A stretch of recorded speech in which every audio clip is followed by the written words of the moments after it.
मानक चंद, कमला देवी, राकेश, नीतू, ऋषभ और Ayushi Musharraf, B123, Sethi colony, Jaipur. Shri Parshvanath re rolling mills limited, Durgapur 1, Bardhaman, West Bengal. Amita Jain, पत्नी अनिल कुमार जैन, संगीता जैन, पत्नी विपिन कुमार जैन।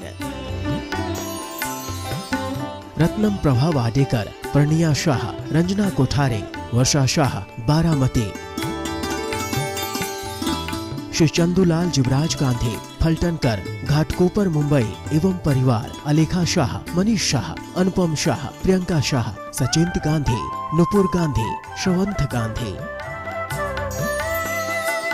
इंदु जैन, रंजना, विनय, सुनैना, अभिषेक, मीराबाग, नई दिल्ली।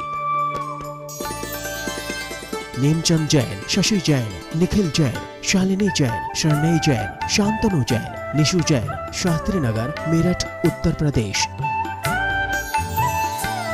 मोहिनी देवी बासलीवाल, धर्मपत्नी श्री कल्याण मलजी बासलीवाल, पुत्र धर्मचंद बासलीवाल, कमल कुमार बासलीवाल, अजीत कुमार बासलीवाल, असेंबली रोड, इम्फाल, मणिपुर।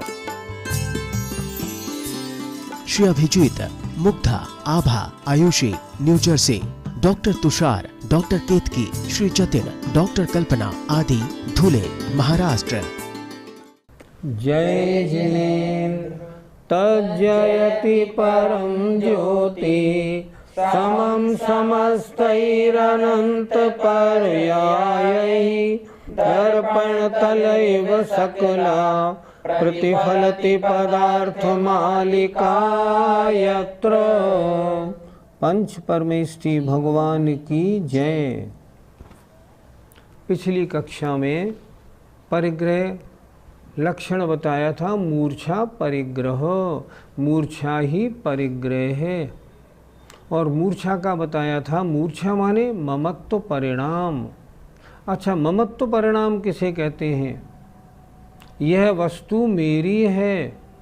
यह वस्तु किसे कहते हैं? यह वस्तु मेरी है से मतलब जिस वस्तु के चले जाने पर दुख हो, प्राप्त होने पर अच्छा लगे, समझना इस वस्तु के साथ मूर्छा ममत्व परिणाम है।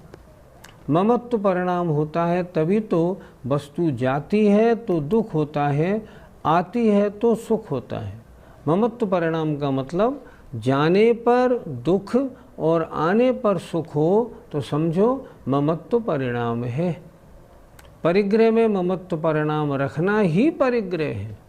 आइए देखें, यद्देवं भवति तदा, यद्देवं भवति तदा, परिग्रहो न खलु कोऽपि बहिरंगः, परिग्रहो न खलु कोऽपि बहिरंगः, भवति नितरां यतोऽसौ, भवति नितरां यतोऽसौ, धत्ते मूर्छा निमित्तत्वम्, धत्ते मूर्छा निमित्तत्वम्। बोलिए, यद्देवं भवति तदा परिग्रहो न खलु कोऽपि बहिरंगः, भवति नितरां यतोऽसौ, धत्ते मूर्छा निमित्तत्वम्। आपने तो कह दिया चाहे सारा परिग्रह ना हो, मूर्छा है तो परिग्रह है। यदि ऐसा है तो बाई परिग्रह की कोई कीमत क्या रही? कुछ भी नहीं रही। कह रहे हैं यदि एवं भवति, यदि ऐसा है तब तो परिग्रहो न खलु कोऽपि बहिरंग, कोई भी परिग्रह, कोई भी बाहर की वस्तु परिग्रह नहीं है। फिर तो कोई वस्तु क्या हुआ? परिग्रह थोड़ी कहलाई। हमारे पास बाहर की सामग्री है, रह आओ, परिग्रह है। नहीं नहीं, मूर्छा नहीं है तो परिग्रह नहीं है। फिर तो ये बहिरंग परिग्रह की कीमत कुछ भी नहीं हुई।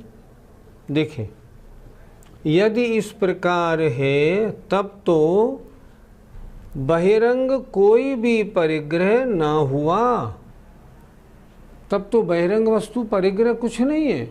आपकी जो मूर्छा है उसी का नाम परिग्रह है। बहिरंग परिग्रह हो मत हो क्या फ़र्क। फिर तो आप ये बोलिए ना, मैं घर में रहता हूँ पर इस पूरे परिग्रह से मेरा ममत्व तो नहीं है, इसलिए मैं निष्परिग्रही हूँ। भवत नितराम यतः असौ, यह मुख्यता से, यतः माने क्योंकि, यह मुख्यता से क्या, बहिरंग परिग्रह मूर्छा के निमित्त पने को धारण करता है। नहीं, बाह्य परिग्रह है तो मूर्छा है। क्यों है? इसलिए कि बाह्य परिग्रह है तो आपने क्यों रखा है, क्योंकि आपका ममत्व परिणाम है, इसलिए बाह्य परिग्रह है तो मूर्छा है ही। बाह्य परिग्रह है क्योंकि यतः असौ, क्योंकि यह बाह्य परिग्रह मुख्यता से मूर्छा के निमित्त पने को धारण करता है, इसलिए बहिरंग परिग्रह की अपनी कीमत है। बहिरंग परिग्रह है, मूर्छा है, लेकिन बहिरंग परिग्रह ना हो तो भी मूर्छा हो सकती है। किसी के पास बहिरंग परिग्रह ना हो और मूर्छा हो, हम क्या कहेंगे? परिग्रही, निष्परिग्रही, परिग्रही। क्यों? मूर्छा है इसलिए। और बहिरंग परिग्रह है तो मूर्छा है ही। मूर्छा माने ममत्व परिणाम। पंडित जी, बहिरंग परिग्रह क्या मूर्छा होने पर ही होता है? पुरुषार्थ सिद्ध की सबसे सुंदर टीका ये मंगला टीका है जो मेरे सामने है। इसमें विशेष खूबी क्या है? मुनि प्रणम्य सागर जी महाराज ने जो पद्यानुवाद किया है लाजवाब है। आपने जो प्रश्न किया देखिए कितना अच्छा इस श्लोक का इन्होंने क्या पद्यानुवाद किया है। यदि ऐसा तो बाह्य में रखना वस्तु न संग, ऐसा मत कह भ्रात वह मूर्छा का ही अंग। क्या कह रहे हैं? यदि ऐसा है तो बाह्य में वस्तु को रखना परिग्रह नहीं हुआ। बाह्य में परिग्रह हमने रखा और हम क्या कह रहे हैं? हमारी मूर्छा नहीं है। तो कह रहे हैं नहीं, यदि ऐसा तो बाह्य में रखना वस्तु न संग। वो कहते हैं ऐसा मत कह भ्रात वह, हे भाई ऐसा मत कहो, मूर्छा का ही अंग। वो जो बहिरंग परिग्रह आपने रखा है मूर्छा का ही तो अंग है। आपके बहिरंग में कोई वस्तु आपके पास ऐसी नहीं जो वस्तु आपकी ममत्व परिणाम सहित ना हो, और ममत्व परिणाम है तो मूर्छा है। बहिरंग परिग्रह है तो बिना मूर्छा के बहिरंग परिग्रह होना संभव नहीं। पंडित जी, मुनि महाराज के पास पिच्छी और कमंडलू होता है, तो क्या उनको उससे मूर्छा होती है या नहीं होती? मुनि महाराज को पिच्छी कमंडलू या शास्त्र से कोई ममत्व परिणाम मूर्छा नहीं होती। वो तो चाहते हैं ऐसा दिन आए जो पिच्छी कमंडलू भी चले जाएं और शास्त्र भी हट जाए। मुझे इनको नहीं रखना। जो तीर्थंकर भगवान होते हैं जब वे छद्मस्त अवस्था में होते हैं उनके पिच्छी नहीं होती। क्यों नहीं होती? जमीन से ऊपर चलते हैं, पिच्छी कहाँ लगाएं। उनके कमंडलू नहीं होता। क्यों नहीं होता? उनके मलमूत्र नहीं, निहार नहीं, तो कमंडलू की आवश्यकता क्या। उनके पास शास्त्र भी नहीं होते। क्यों? इतना ज्ञान है, अब शास्त्र की आवश्यकता नहीं। तो जो मुनि महाराज हैं वो मजबूरी में पीछी कमंडलू रखते हैं कि शरीर में अभी निहार है, निहार है तो शुद्धि करनी पड़ेगी, तब शुद्धि के लिए जल कहाँ से आएगा, तब ये कमंडलू रख लो। ममत्व परिणाम नहीं, कुछ नहीं, उसमें उनकी कोई ममता नहीं है। आवश्यक उपकरण ये संयम के उपकरण है, ये परिग्रह नहीं। पिच्छी भी संयम का उपकरण है, वो परिग्रह नहीं है। शास्त्र ज्ञान का उपकरण है।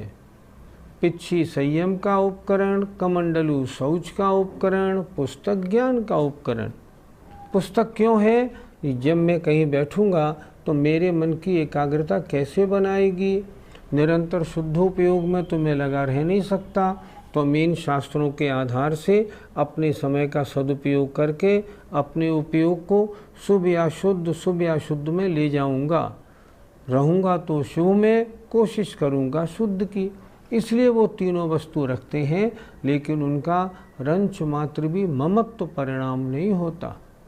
इसलिए वो वस्तु हैं पर उनमें परिग्रह नहीं, मूर्छा नहीं है। पंडित जी, मुनि महाराज के पास चश्मा है, तो चश्मा परिग्रह में माना जाए या नहीं? अगर चश्मे से ममित्व था तो जब तक आंखें ठीक थी तब तक चश्मा क्यों नहीं रखा? इसलिए नहीं रखा, उन्हें चश्मा चाहिए नहीं। अब क्यों रख लिया? अब इसलिए रख लिया, आँख कमज़ोर हो गई हैं। अब मैं मुनि बना हूँ, मुनि धर्म की साधना करने में आहार लेऊंगा तो आहार लेते में जीभ, बाल वगैरह कैसे दिखेंगे? अब दिखने बंद हो गए। अब क्या करूं? शास्त्र पढ़ूंगा तो शास्त्र कैसे पढ़ पाऊंगा? आँखों से नहीं दिखता। जब मैं चलूंगा तो नीचे मुझे जीव जंतु नहीं दिखाई पड़ेंगे। समिति का पालन कैसे होगा? इसलिए उन्होंने चश्मा रखा। चश्मा इसलिए नहीं रखा कि मैं सुंदर लगूं, और चश्मा ऐसा भी नहीं रखा जो 10-20 हज़ार रुपये का हो। चश्मा भी ऐसा रखते हैं मुनि महाराज, सस्ता सा बिल्कुल, ताकि वो रखा हो तो कोई उठा के नहीं ले जाए। मूलाचार्य जी में एक बहुत अच्छा लिखा है, मुनि अपने पास कोई भी वस्तु ऐसी ना रखे जो किसी अन्य गृहस्थ के काम में आ सके, ताकि उसकी चोरी होने का डर ना हो। अगर मान लो कमंडलू पीतल का या चांदी का बनवा ले महाराज, या कोई भक्त हो और मुनि महाराज को चांदी का कमंडलू बना के दे दे, नहीं, वो परिग्रह हो जाएगा, क्योंकि मुनि महाराज का ध्यान उसमें लगा रहेगा। आज जो पीछे कमंडलू हैं, 2 वस्तुएं हैं, कहीं भी रखी हों और महाराज कहीं भी हट जाएं, चले जाएं, कुछ फ़र्क नहीं पड़ता। क्यों? उन्हें ले कौन जाएगा? किसी के काम की तो है नहीं। इसलिए उनके उसमें बिल्कुल ममत्व परिणाम नहीं है। चश्मा भी महाराज रखते हैं सस्ता। अगर किसी के पास चश्मा 10,000 और 20,000 का है, समझना ममत्व परिणाम है, मूर्छा है। किसी के पास 2-4 चश्मे हैं, एक गोल वाला, एक चौकोर वाला, एक प्लास्टिक का, एक सुनहरे केस वाला, समझना परिग्रह है। ये परिग्रह है। लेकिन अगर सादा सा एक चश्मा इसलिए रखा है कि मैं अपने मुनि धर्म का पालन कर सकूं, परिग्रह नहीं, उनकी मजबूरी है, उससे उन्हें ममत्व परिणाम नहीं है। पंडित जी, यदि कोई मुनिराज नकली दांत लगाते हों तो क्या वह परिग्रह में आएगा? प्रश्न हमारा, उन मुनि महाराज को दांत नकली क्यों लगवाने पड़े? इसलिए लगवाने पड़े कि जो चीज़ें कचौड़ी, समोसे थे, अब वो नहीं खा पा रहे थे। क्या मतलब? इसका मतलब तो पंचेंद्रियों के विषयों की पूर्ति के लिए अगर वो लगाया है, तब तो वो सदोष है, परिग्रह है, ममत्व परिणाम है, वो नहीं बनेगा। आपको अगर आपके नकली दांत नहीं थे तो आहार देते समय श्रावक क्या करेगा कि दाल में रोटी मीड़ देगा और आपको खिला देगा, आप खा लेंगे। आपके लिए खिचड़ी देगा, आप खिचड़ी खा लेंगे। दूध में रोटी मीड़ देगा, आपको दे देगा, आप खा लेंगे। अब उसकी आवश्यकता क्या है? दांतों की कोई आवश्यकता नहीं। संयम पालन में दांत का कोई कार्य नहीं। संयम पालन करने वाले मुनि महाराज को दांत क्यों चाहिए? बूढ़े हो गए हैं 70-80 के, कोई बात नहीं, मुंह पोपला हो गया है तो ठीक है। सामने वाला श्रावक जब आहार पर आपका पड़गान करेगा, पहले ही समझ लेगा महाराज के मुंह में दांत नहीं है, इसको मुलायम मुलायम चीज़ देनी है, तो वो मुलायम मुलायम चीज़ देगा, आपका पेट आराम से भर जाएगा। और वृद्धावस्था में भोजन चाहिए कितना? इतना सा तो भोजन चाहिए, थोड़ा भोजन लिया और पेट भर गया। इसलिए जो दांत है ना, वो तो परिग्रह में आते हैं, पर चश्मा परिग्रह में नहीं आता। इस प्रकार तो फिर परिग्रह में अतिव्याप्ति का दोष आ जाएगा। आचार्य कहते हैं नहीं आएगा। सुने अगला श्लोक, एवं अतिव्याप्ति स्यात्, एवं अतिव्याप्ति स्यात्, परिग्रहस्येति चेद् भवे नैवं परिग्रहस्येति चेद् भवे नैवं यस्माद् कषायाणां कर्मग्रहेणेन मूर्छास्ति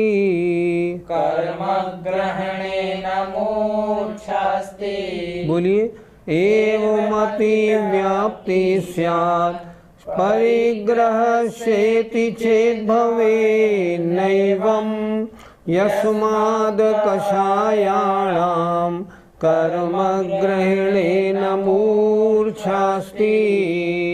यदि आप बाह्य परिग्रह है तो मूर्छा है ही, अगर ये लक्षण बनाएंगे तो अतिव्याप्ति आ जाएगी। अर्थात जिस बाह्य परिग्रह में मूर्छा नहीं है वो भी परिग्रह गिन लिया जाएगा। आचार्य उदाहरण दे रहे हैं, एवं अतिव्याप्ति साथ, इस प्रकार तो अतिव्याप्ति होती है।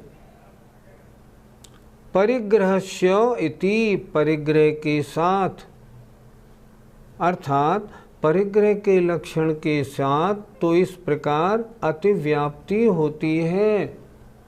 जहाँ जहाँ बाह्य परिग्रह है वहाँ वहाँ मूर्छा है। अगर ऐसा कहेंगे तो करे इति चेत, यदि कोई ऐसा प्रश्न करे तो एवं न भवेत, नहीं ऐसा नहीं होता।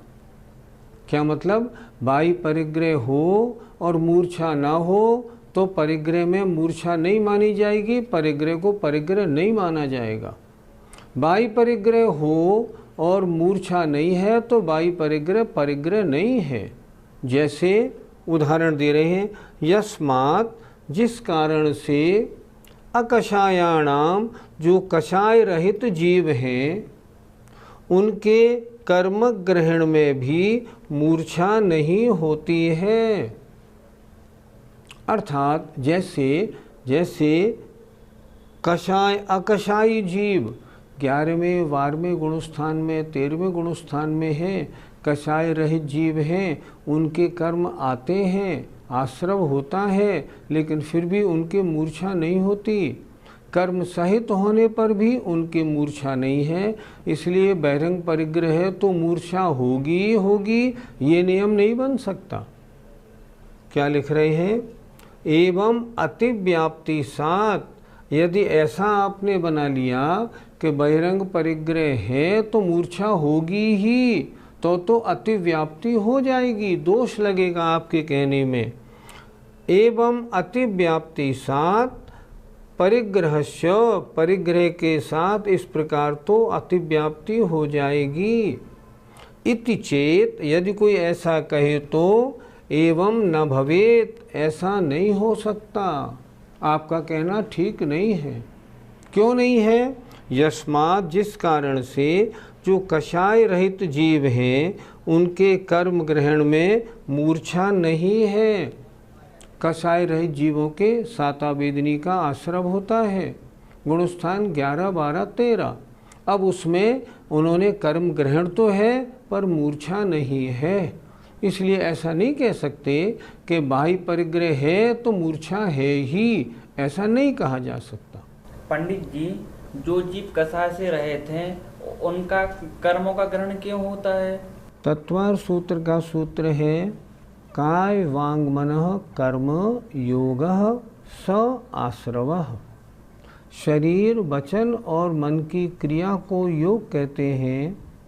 शरीर, वचन, मन की क्रिया को योग कहते हैं, अर्थात उस क्रिया से आत्म प्रदेशों में जो परिस्पंदन होता है, हलन चलन होती है, उसका नाम है योग, और वो योग ही आश्रव है। अब प्रश्न है, योग है कहाँ तक? योग तो 13वें गुणस्थान तक है। इसलिए उन्हें कहा गया योग सहित केवली, सयोग केवली कहा गया। और सयोग केवली के योग कौन कौन सा है? देखो, 2 मनोयोग हैं, सत्य और अनुभय। 2 वचन योग हैं, सत्य और अनुभय। औदारिक औदारिक मिश्र 2 काय योग हैं और कार्बन काय योग हैं। ये अलग अलग समय होते रहते हैं। तो ये जो है 7 योग, इनके कारण आत्म प्रदेशों में परिस्पंदन है और उस कारण उनके कर्म आते हैं। पंडित जी, कसाय रहित जीवों के किन किन कर्मों का आश्रय होता है? कसाय रहित जीव गुणस्थान 11, 12, 13, इनके केवल एक कर्म का आश्रव है, साता वेदनी। अन्य कर्मों का आश्रव नहीं होता। और वो आश्रव भी क्या कहलाता है? ईर्यापथ आश्रव। जिस समय में आया उसी समय में उदय हुआ और अगले समय में चला गया। आचार्यों ने क्या लिखा? ये ईर्यापथ आश्रव होता कैसा है? जैसे टिन शेड पर बारिश का पानी आया, टिन शेड से छुपा और नीचे गिर गया, रुकता नहीं है। उसी प्रकार जो कसाय रहित जीव होते हैं 11, 12, 13वें गुणस्थान के, इनके कर्मों का आश्रव तो होता है, लेकिन आश्रव हुआ उसी समय में उदय भी हुआ और अगले समय में उसकी निर्जरा हो जाती है। सिर्फ एक साता वेदनी कर्म का आश्रव होता है, कारण योगों का होना। मुनि महाराज तीर्थंकर केवली जो होते हैं समूह शरण में, वे भी उठते हैं, चलते हैं, विहार करते हैं, दिव्य ध्वनि होती है। आत्म प्रदेशों में परिस्पंदन होना स्वाभाविक है, और जब परिस्पंदन होगा तो आश्रव होगा, लेकिन एक ही कर्म का होगा, साता वेदनी। पंडित जी, जिन मुनिराजों के कर्मों का आश्रय हो रहा है, क्या उन्हें हम परिग्रहवान नहीं कहेंगे? नहीं, बिल्कुल नहीं। क्या कर्म ग्रहण में या प्राप्त कर्मों में उनके मूर्छा है? मूर्छा नहीं। परिग्रह का लक्षण तो बनाया था, मूर्छा है तो परिग्रह है, मूर्छा नहीं तो परिग्रह नहीं।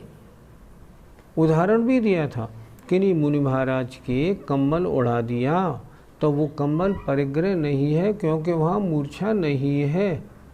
इसलिए जिन अकशाई जीवों के कर्मों का ग्रहण है, साता वेदनी का आश्रव है योग के कारण, उनके आश्रव होते हुए भी उनके उन आश्रम में मूर्छा न होने से परिग्रहवानपना है नहीं। इसलिए वे मुनि महाराज 11, 12, 13वें गुणस्थान वाले मुनि महाराज के कर्म हैं, लेकिन उनके तत्संबंधी ममत्व न होने से मूर्छा नहीं है और वे कर्म परिग्रह नहीं कहे जा सकते। पंडित जी, कितने कर्मों का आश्रव और कौन सी गुण स्थान तक होता है? 7वें गुण स्थान तक 8 कर्मों का आश्रव होता है। 8वें और 9वें गुण स्थान में आयु कर्म का आश्रव नहीं होता, 7 कर्मों का आश्रव होता है। 10वें गुण स्थान में सिर्फ मोहिनी कर्म को और हटा दो, सिर्फ 6 कर्मों का आश्रव होता है। 11, 12 और 13वें गुण स्थान में केवल एक साता वेदनी का आश्रव होता है। 14वें गुण स्थान में कोई आश्रव नहीं होता। आश्रव यूँ नहीं होता, उन 14वें गुण स्थानवर्ती केवली नाम है अयोग केवली, उनके योग ही नहीं, आत्म प्रदेशों में परिस्पंदन ही नहीं। जब परिस्पंदन ही नहीं तो फिर आश्रव का क्या काम? क्योंकि परिभाषा बनाई ना, काय वांग मन कर्म योग स आश्रव। अब वहाँ मन वचन काय की क्रिया नहीं, और जब योग नहीं तो आश्रव कैसा? और जब आश्रव नहीं तो फिर परिग्रह का कोई काम ही नहीं। इसलिए 14वें गुण स्थान में किसी कर्म का आश्रव नहीं होता। हाँ, सत्ता में 4 आघातिया कर्म रहते हैं, वे भी 14वें गुण स्थान के अंतिम समय तक सब समाप्त हो जाते हैं और उसके बाद आत्मा सिद्ध अवस्था को प्राप्त हो जाती है। सारा परिग्रह खत्म और सारे कर्म खत्म, आत्मा परम शुद्ध अवस्था में ऊपर सिद्धालय में जाके विराजमान हो जाती है। इस प्रकार बाह्य परिग्रह हो और मूर्छा हो ही इसका नियम नहीं, पर मूर्छा है तो परिग्रह है, इसका नियम है। इसलिए परिग्रह का लक्षण बनाया मूर्छा परिग्रह। जय जिनेन्द्र। मानक चंद, कमला देवी, राकेश, नीतू, ऋषभ, और Ayushi Musharraf B123 Sethi colony Jaipur. Shri Parshvanath re rolling mills limited Durgapur 1 Bardhaman West Bengal. Amita Jain पत्नी अनिल कुमार जैन, संगीता जैन पत्नी विपिन कुमार जैन। रत्नम प्रभा वाडेकर, प्रणिया शाह, रंजना कोठारे, वर्षा शाह बारामती। श्री चंदूलाल जुबराज गांधी फलटनकर घाटकोपर मुंबई एवं परिवार। अलेखा शाह, मनीष शाह, अनुपम शाह, प्रियंका शाह, सचिंत गांधी, नुपुर गांधी, श्रवंत गांधी। इंदु जैन, रंजना, विनय, सुनैना, अभिषेक, मीराबाग नई दिल्ली। नेमचंद जैन, शशि जैन, निखिल जैन, शालिनी जैन, शरणई जैन, शांतनु जैन, निशु जैन, शास्त्री नगर मेरठ उत्तर प्रदेश। मोहिनी देवी बासलीवाल, धर्मपत्नी श्री कल्याण मलजी बासलीवाल, पुत्र Dharamchand Basliwal, Kamal Kumar Basliwal, Ajit Kumar Basliwal, assembly road, Imphal, Manipur. Shri Abhijit, Mugdha, Abha, Ayushi, New Jersey. Doctor Tushar, doctor Ketki, Shri Jatin, doctor Kalpana आदि, धुले, महाराष्ट्र।